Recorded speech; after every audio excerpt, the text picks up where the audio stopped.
thought. Good transition. Anyway, Yeah. we have Dorothy Arzner's "Merrily We Go to Hell." Maybe the best movie title ever. Yeah. It's up there. I don't know how well it pays off on the title, really, but there's a lot of interesting stuff in this movie. See, I thought the title was just gonna be a fun title and not really have anything to do with the movie, and I actually think it's a very apt title. Right. And it's said repeatedly throughout the movie also. Yeah, it is. It's the catchphrase of a guy who is watching himself descend into alcoholism. I had heard of this movie, mostly just like looking up Dorothy Arzner's filmography, and it always stood out of like, that's a hell of a title. Gotta check that one out. Mm-hmm. And I went into it not knowing anything about it, and was very pleasantly surprised by this movie. I think this movie is very good. Yeah. And is very... it feels very unusual for this era, too, and sort of like... kind of like Freaks, and sort of like how nuanced it is, and how like unwilling to just like kind of take the easy route and like the easy melodramatic way of doing things. Because I feel like we've seen a lot of movies about like either like marital strife or alcoholism, or a lot of the kind of like thematic things in this movie, infidelity, whatever it may be. And this movie, I feel like, handles all of them with so much more like maturity than anything else we've seen for this show. Yeah. I mean, this movie is also, and it's also like great talking, like great dialogue in this movie. Yes, yeah. It deals with a lot of surprisingly progressive like ideas. Yeah, including like a modern marriage, what they call, which an open marriage. I guess. Yeah. As one might say today. But yeah, it portrays so much of this stuff with like nuance, like people kind of trapped in shitty relationships, people who like want to see the best in other people, and get let down. Yeah. And then just like kind of like watching a dynamic get like more and more toxic despite all like warning signs. Oh, this movie's good. So yeah, the broad strokes of this movie is about Jerry, a penniless reporter or writer. He wants to be a playwright, but he works at a newspaper. And Joan, a wealthy heiress. Very great opening shot, also, like going through miniatures and like combining miniatures with moving camera stuff. And it's like they meet at a party. They're both out on a balcony to like escape the party, kind of, which is like, I find that very relatable. And they're both a little tipsy, especially Jerry, but really kind of hit it off and have some good banter. Yeah, I wrote this is that good early 30s dialogue. Yes. Oh, this is like peak early 30s dialogue. Yeah. There's a great line where Joan says, "You mean, of course, alcoholically speaking," which I'm gonna steal that. I also wrote down good dialogue ? Like, this is new. And the title is Jerry's toast. Like, whenever he's drinking, that's how he toasts. He goes, "Merrily we go to hell," and then he, downs something. But so they hit it off at this thing, and the sort of early section of the movie is kind of a like lighthearted romantic comedy of them two like getting to know each other and like trying to meet each other, but like nearly missing or this and that. But it's like it all feels very kind of like light and cheery and charming. Yeah. There's a really great bit where they're kissing in a car, but whenever they kiss, they lean on the horn, so the horn goes off. Just like really good little flourishes like that. Yeah, and along the lines of it being a romantic comedy, her rich dad doesn't want her to be with him, right? And so it's a writer? How dare you? He hasn't made a play yet. Yeah. But and so it's kind of like, I want to do what I want, Dad. I love him, But the movie does such a good job of like really selling you on this romantic pairing. Like they're so charming together. They have such good chemistry. Like I felt so immediately like invested in this of like I really want to see these people happy. Like they clearly make each other very happy, and like I want to see this, work out. But it also does a really great job of like planting the seeds. Yeah, seeding all of the ways in which it won't. Yeah. Yeah, Jerry's very much a like 4 drinks, I'm having fun and I'm doing great guy, and then 5 drinks, asleep. I am a complete wreck. Yeah. Asleep and don't remember anything. Yeah. But, which, is like a thing throughout this whole movie is that like Jerry is alcoholic and like they get engaged to be married. He misses his own engagement party because he like passes out in the back of a car. And it's like throughout the whole movie, that's like a thing where it's like, he's going to drink and he's going to, but I like how he's not like an abusive drunk. I guess he might be kind of like emotionally abusive in certain ways, but like, I like how this movie doesn't treat his alcoholism as this thing where like he like flies off the handle and like breaks furniture and shit. Not that like those alcoholics certainly exist, but I like how this movie is more focused on like he's just kind of embarrassing and like a bummer, right? And like, he's like self-destructive in many ways, right? Yeah, it's like he's more self-sabotaging in his alcoholism than he is like outwardly destructive. He also reveals that he is hung up on his ex, right? Which is like right from the get-go, you're like he is very hung up on this person. You keep a picture of her on your wall. Yeah. He talks to the picture and talks about and gets real dramatic. Talks about opening his veins and carrying his blood away in a golden bowl. Yeah, as you, normal stuff. Another sort of like sign that his alcoholism might be a problem is during his wedding he forgets the ring and has to use a corkscrew as a ring, which he like holds up like it's a ring, but then once it's on her finger, it's revealed that it's actually like his pocket corkscrew. Which is a great reveal. Yeah. And like really great, character moment. It's simultaneously like a funny kind of like screwball comedy moment, and also this thing where like, especially later on in the movie, you're like, oh no, like this is such a like it almost takes on a darker note the further into the movie it gets, and you kind of like see the depths of like how much of this is a problem for him. Yeah, that's almost like that to me. That felt like the moment where it stopped being cute and started being like, oh, yeah, right.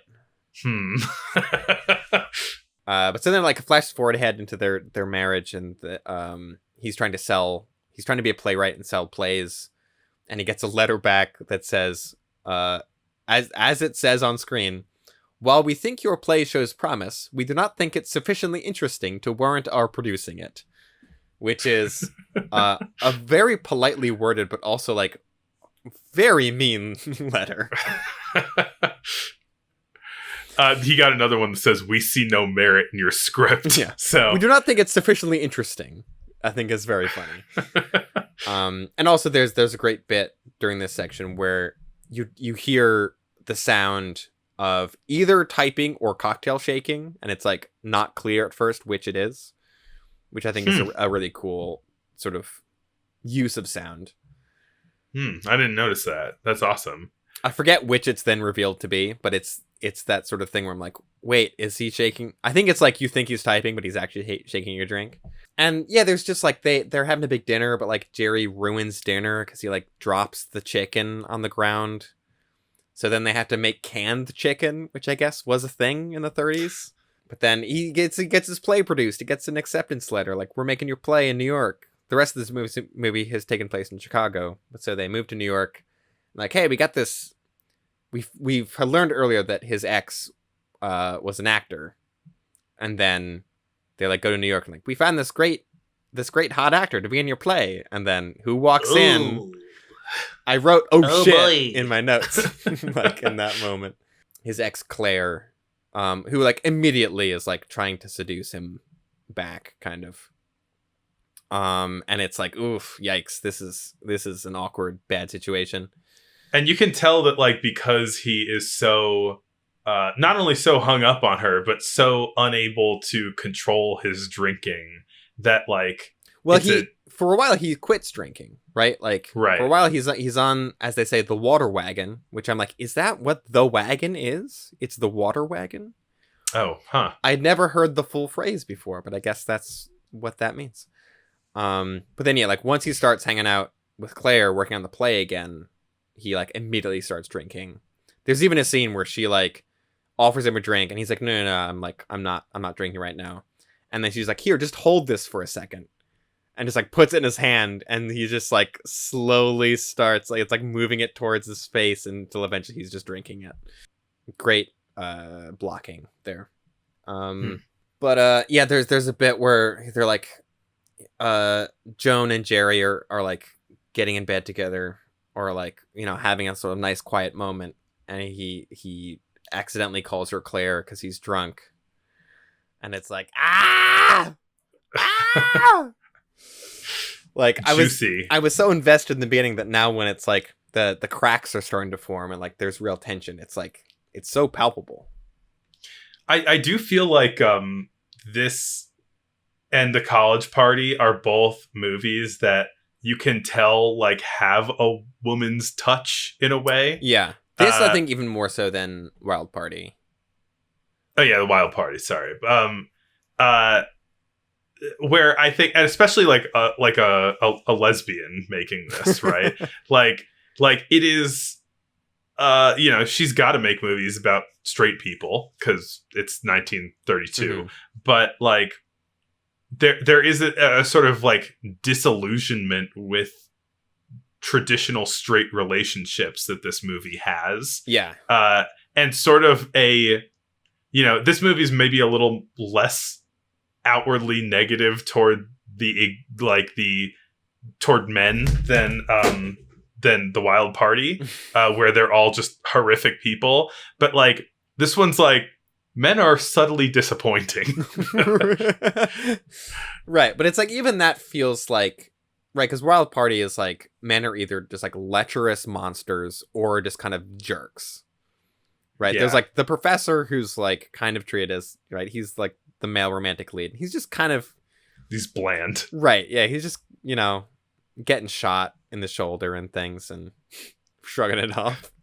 But yeah, I like how much the ways in which kind of like Jerry is flawed are very... yeah, they're just more subtle about it. They're not like... He's not like an awful guy. Like his alcoholism isn't like... that destructive. It's just like, oh, god damn it, Jerry, like again, you know, it's always like both the characters and the audience, I feel like, just feel disappointed in him more than anything. In many ways it resists cliche, this movie. Yeah. But so at a certain point it's like very clear that he is carrying on an affair with Claire behind Joan's back, and Joan's like, I know what's up, like, and so she's like, all right, fine, if that's how you want to play this, great, we'll have an open marriage, and I'm going to go hang out with Cary Grant for the evening. And then Cary Grant is in one scene just being handsome.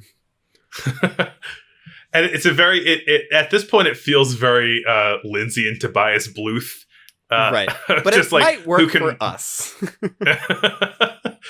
Like trying to one up each other with like the hottest other person they can find. But then it's like very clear very early that Joan doesn't actually enjoy that.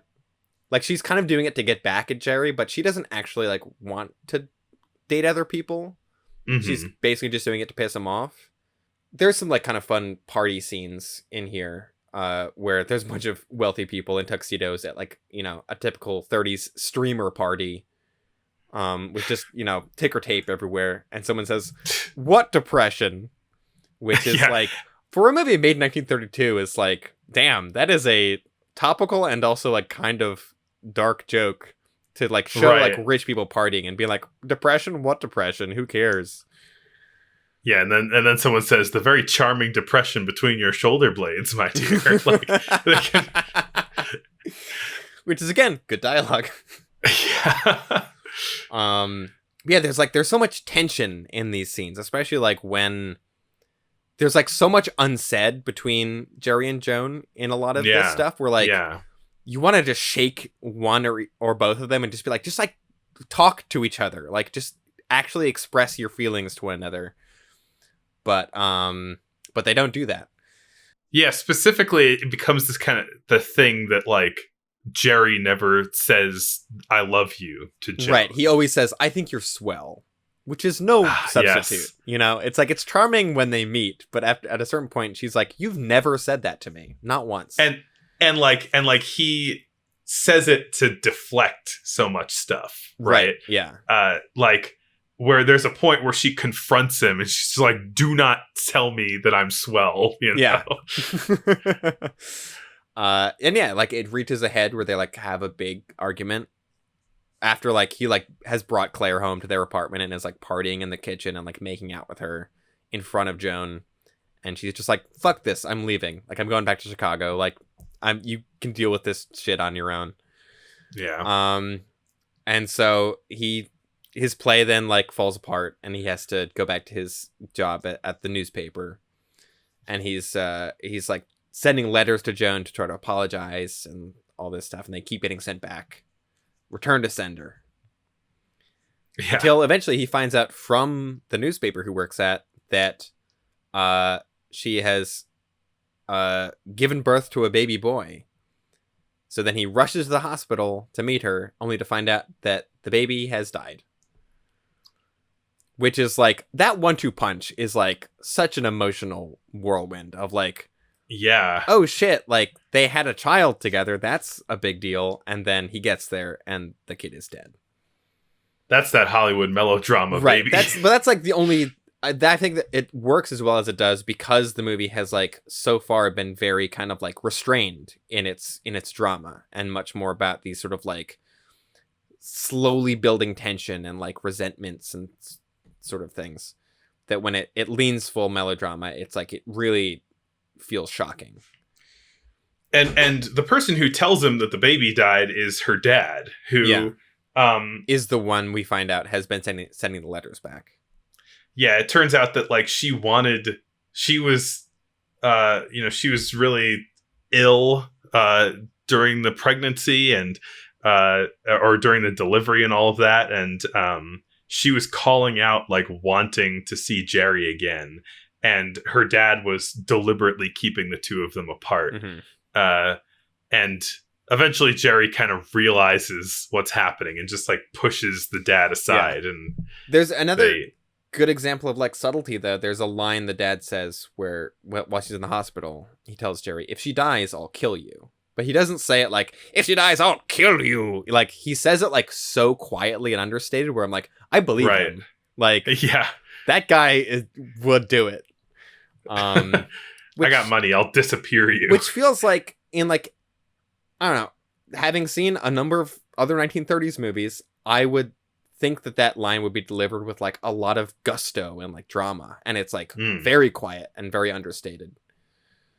Because he like absolutely hates Jerry at this point. Which I mean, like he's not entirely out of line for disliking this guy at this point. Yeah. But the power of love. Yeah. But so that, Jerry pushes through the dad and like goes in, and Joan is there, and he finally says "I love you" to her. But it does end on kind of a moment of like happy reconciliation and reunion, but at the same time there's like a little bit of like Graduate style like unease to the last scene too. Mm-hmm. Like they kind of reconnect, but at the same time it's like, I don't know, like there's still I don't see just like sunshine ahead for these two. Like, you know, they both have like, this relationship has a lot of issues to work out still. I mean, that unease that you're speaking of is the unease that I felt watching Sunrise. The reconciliation there. But also this has no attempted murder in it. But yeah, this another kind of thing adding to the scene is just like, you know, it's happy, but also a baby just died too. Yeah. So, and it kind of sits in that too, where it's like, this is still a pretty sad ending. Yeah. Despite it ending with like our characters saying "I love you" to each other, it's still like they're kind of saying it with like tears in their eyes a bit. Right. So it's sort of like happy ending question mark. Which even that feels like an unusually kind of nuanced way to end a movie. Yeah. For this time period, anyway. I think I'm being very harsh on 1932 as a time period for movies, but hey, you know? Well, and it's the end of the movie, and guess what? It's the end of our podcast. That's right.